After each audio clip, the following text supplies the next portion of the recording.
Chinese, but I'm a total opposition to the Chinese Communist Party. I was born and grew up in communist China.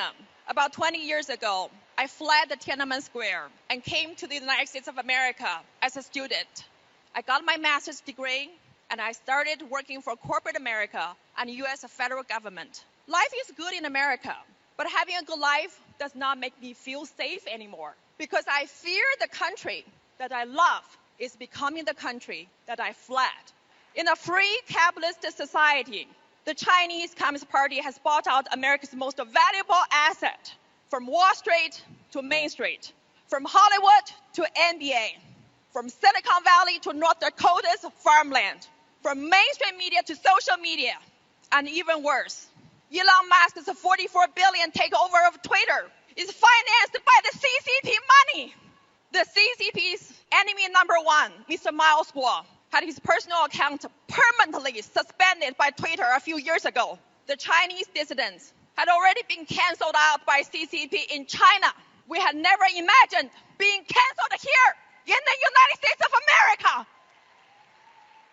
No one knows better about the danger of communism than the survivors of the Chinese Communist Party. We're the survivors of the Cultural Revolution. We're the survivors of the Tiananmen Massacre. We're the survivors of the labor's concentration camp and the genocide. And we know that the only thing worse than the CCP in China is a CCP in America.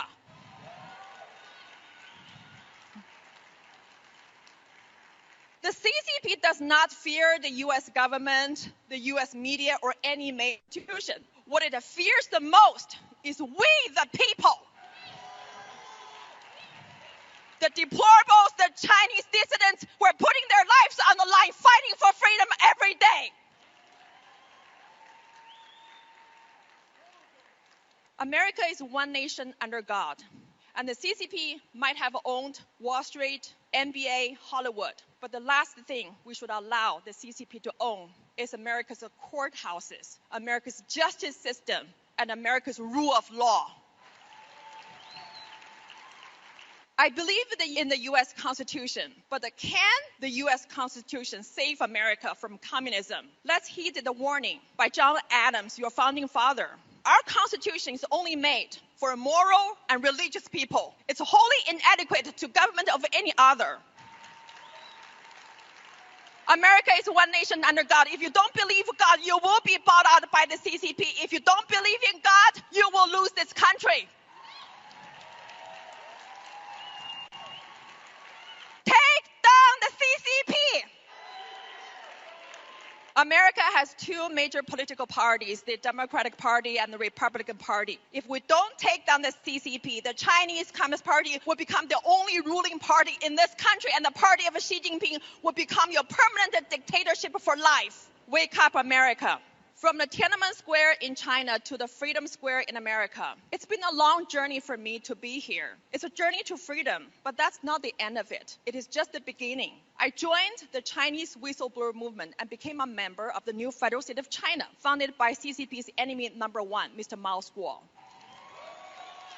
You saw him in that brilliant video. He's the most persecuted Chinese dissident in America by America's mainstream media.